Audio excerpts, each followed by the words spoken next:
코로나19 신규 환자가 8천 명 가까이 치솟으며 다시 역대 최다를 기록했습니다. 정부는 더 강력한 거리 두기 조치를 검토 중이라고 밝혔습니다. 자세한 상황 코로나19 브리핑에서 알아보겠습니다. 고려대학교 약학대학 김정기 교수 전화로 연결돼 있습니다. 교수님 나와 계시죠?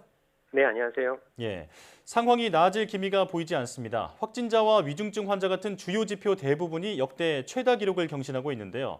이제는 시차를 두고 사망자도 급증하고 있습니다. 앞으로의 상황 어떻게 보십니까? 일단 말씀하신 것처럼 오늘 발표된 신규 확진자 규모가 8천 명에 가까운 7,850명이 발표가 됐는데요. 예. 네. 일단 지난주 평일부터 해가지고 주말을 거치면서 이번 주 월화에 발생한 신규 확진자 규모로 예상을 해볼 때에는 실제로 수요일이나 목요일, 그러니까 오늘이나 내일 정도 금요일까지 평일 기준으로 볼 때 적게는 9천 명대, 많게는 10,000명 가까이 발생을 할 거다 이렇게 예상을 했습니다만 예. 이런 예상보다는 조금 줄어든 신규 확진자 규모를 보였습니다. 근데 이러한 대표적인 이유 중에 하나는 최근에 코로나19 유행세가 급속하게 확산을 하면서 국민들께서 위기감을 느끼고 자발적으로 방역에 동참을 하고 있다. 그러니까 모임 등을 자제하는 이런 방법들로 방역에 동참을 하고 계시거든요. 예. 그래서 이러한 부분들이 일정 부분 반영이 되면서 10,000명에 가까운 신규 확진자가 이번 주부터는 나오지는 않았습니다만 아무래도 내일이나 모레 같은 경우에는 8,000명을 넘는 그런 수준의 신규 확진자 규모가 또다시 발생할 가능성이 상당히 있다라고 생각을 하고 있고 예. 만약에 지금 상황에서 특별한 조치가 없다라고 하면 급속한 유행 확산은 계속 이어질 가능성이 상당히 높다 이렇게는 보고 있습니다. 네. 자, 방역 당국은 위중증 환자가 1,000명 이상 나오면 일반 진료와 치료에도 차질이 생길 수 있다 이렇게 밝혔는데요. 병상과 인력 확보는 어떻게 하면 좋을까요? 일단 말씀하신 것처럼 방역당국에서 1,000명 이상의 중환자, 위중증 환자가 발생을 하게 되면 일반 진료에 차질이 있을 거다, 불가피하다 이렇게 얘기는 하고 있는데 제가 보기에는 지금 수준에서도 이미 일반 다른 질병이라든가 질환을 위한 어떤 중환자들에 있어서 의료 지원이 상당히 차질을 받고 있다 이렇게는 보고 있습니다. 네. 그렇기 때문에 아무래도 병상 확보나 인력 확보가 코로나19 현 상황에서는 가장 중요한 부분인데 대부분 이제 수도권을 중심으로 해서 공공병원 위주의 어떤 병상 확보 노력을 많이 해오고 있거든요. 예. 이러한 부분들이 지금 현재 전국적으로 병상이 부족한 상황이다 보니까 각 지자체별로 공공병원을 활용한 코로나19 병상 확보 노력은 반드시 필요하다, 확대 시행이 필요하다 이렇게 생각을 하고 있고 예. 네. 일부에서는 상황이 이렇다 보니까 컨벤션 센터 등을 활용한 방안도 의견으로 제시를 하고 있거든요. 네. 근데 이러한 부분들은 지금 당장 시행하기에는 여러 가지 국민 정서상이나 여기 효율성에 있어서는 상당히 좀 의문이 있다라고는 보고 있는데 향후에 지금 같은 상황이 더 악화될 경우에는 일부 전문가들이 제시하는 것처럼 컨벤션 센터를 활용한 임시 경증 환자 병상 확보도 필요할 수도 있다라고는 생각을 하고 있습니다. 예. 일단 우선적으로는 공공병원 특히 이제 각 지자체별로 비수도권에서도 이러한 병상 확보 노력이 반드시 필요하다라고는 보고 있는데 이렇게 될 경우에는 앞서도 말씀하신 것처럼 약간 그 일반 다른 질병이나 질환에 대한 의료 지원에 상당히 차질이 불가피할 경우가 발생을 할 가능성이 있거든요. 예. 그렇기 때문에 이 부분에 있어서 어떤 밸런스 부분은 상당히 균형적으로 판단을 하면서 시행을 할 필요가 있다라고 생각을 하고 있습니다. 예, 최악의 경우에는 임시 병상을 활용하는 방안도 검토를 해봐야 된다 이렇게 볼 수 있겠는데요.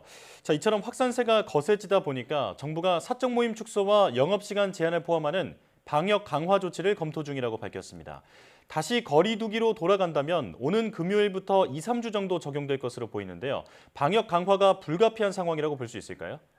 앞서도 제가 말씀드렸던 것처럼 지금 상황에서 특별한 조치가 시행이 안 된다라고 하면 이러한 급속한 유행 확산은 불가피하다라고 생각을 하고 있습니다. 예. 네. 그렇기 때문에 다음 주 정도면 10,000명이 넘을 가능성도 배제할 수 없기 때문에 지금 단계에서 우리가 병상 확보라고 하는 부분은 지금 위중증 환자가 크게 증가하는 대표적인 이유는 60대 이상의 돌파 감염이 발생하는 부분도 있지만 이 신규 확진자 규모가 늘어나면서 발생하는 위중증 환자 부분도 분명히 있거든요. 예. 그렇기 때문에 지금 신규 확진자의 규모를 줄이는 방안이 반드시 필요하고 이러한 차원에서 지금의 단계적 일상 회복 시행보다는 잠시 한시적으로나마 과거의 사회적 거리두기 체계로 돌아가는 건 반드시 필요하다 이렇게는 보고 있습니다. 따라서 어쩔 수 없는 선택, 불가피한 조치일 수밖에 없다 이렇게 보고 있고 예. 현재 가장 대표적인 안으로는 수도권의 경우에 6명까지 모일 수 있는 인원을 4명까지 줄이고 영업시간 제한도 10시까지로 단축하는 이러한 부분이 거론이 되고 있는데 이러한 부분들 불가피한 조치일 수밖에 없다 이렇게 생각을 하고 있습니다. 예. 지금의 확산세를 잡기 위해서는 방역 강화 조치가 필요 조건이다 이렇게 강조해 주셨습니다. 자, 하지만 아무래도 이 단계적 일상 회복 시행 이후에 다시 방역 수칙이 강화된다면 시민들 그러니까 국민들의 반감이 커져서 거리두기에 대한 수용성이 떨어질 것이란 우려도 나오고 있는데요. 이 부분은 어떻게 보십니까?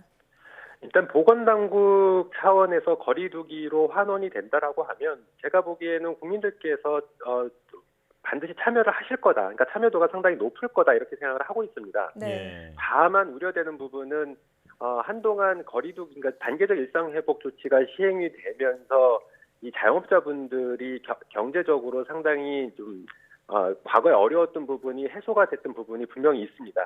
다만 사회적 거리두기로 다시 환원이 된다라고 하면 이런 경제적인 부분, 어려운 부분이 다시 발생할 가능성이 있기 때문에 자영업자분들의 반발은 예상되는 부분이 있다라고 생각을 하고 있고 이렇게 자영업자분들의 반발에 대한 어떤 정부 차원에서의 보상 조치는 반드시 필요해 보인다라고는 생각을 하고 있습니다. 예. 자, 오미크론 변이가 이렇게 빠르게 확산하는 가운데 정부가 3차 접종을 연일 강조하고 있습니다. 자, 화이자와 모더나, 얀센 백신 모두 추가 접종을 해야만 오미크론 예방 효과가 있다는 연구 결과가 나왔는데요. 이게 어떤 내용인지 설명해 주시죠.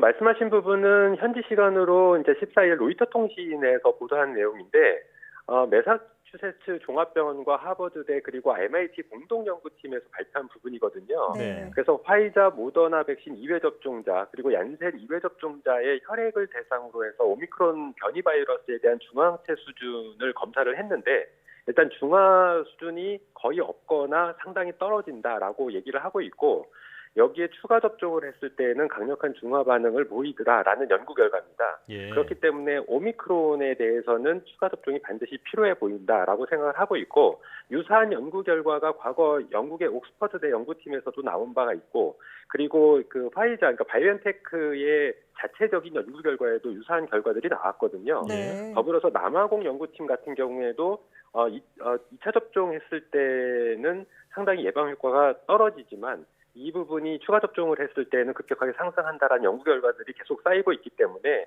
일단 오미크론에 대해서는 추가 접종, 그러니까 3차 접종은 반드시 필요해 보인다라고 생각을 하고 있는데 예. 비단 오미크론뿐만 아니라 지금 현재 우리나라 같은 경우에는 델타 변이가 주도를 하고 있거든요. 네. 이 델타 변이에 대해서도 2차 접종만으로는 특히 60대 이상의 연령층에 대해서는 중화능이 상당히 떨어진다. 그래서 오미크론뿐만 아니라 델타 변이에 대해서도 3차 접종은 반드시 필요해 보인다라고 생각을 하고 있습니다. 네. 결국은 추가 접종이 필수가 됐다 이렇게 볼 수 있겠습니다. 자, 모더나의 최고 의학 책임자가 오미크론이 델타와 공존한 뒤에 더 진화할 가능성이 있다고 언급했습니다. 교수님께서는 어떻게 보십니까?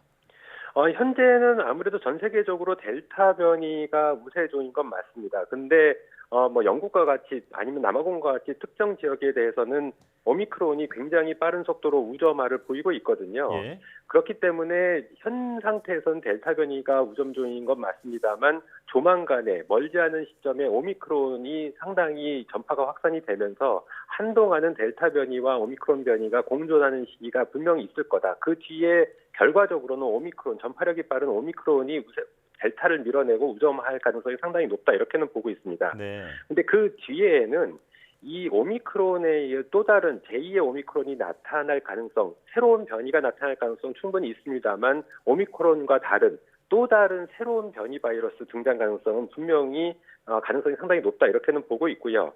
다만 여기서 기대하는 바는 지금 오미크론에 대한 병원성 확인도 최종적으로 공식적으로 나와 있는 게 없습니다만 만약에 병원성이 낮은 게 확인이 된다라고 하면 굳이 오미크론이 델타를 밀어내고 우점화하는 거를 적극적으로 막을 필요는 없을 수도 있다라고 생각을 하고 있습니다. 네. 따라서 이 부분 병원성 데이터는 상당히 중요한 의미를 가지고 있고요. 그리고 또 다른 제2의 오미크론이 나온다라고 하더라도 델타나 오미크론보다는 병원성이 더 낮을 가능성이 있기 때문에 이러한 부분에 있어서는 지금 코로나19 상황을 극복하는 데에서 하나의 긍정적인 어떤 기대를 걸만하기도 하겠다라는 생각을 가지고 있습니다. 예. 네. 자, 오미크론이 우세종이 될 가능성, 또 새로운 변이가 출현할 가능성에 대해서 짚어주셨습니다. 여기까지 듣겠습니다. 지금까지 고려대학교 약학대학 김정규 교수와 함께했습니다. 교수님 잘 들었습니다. 네, 감사합니다.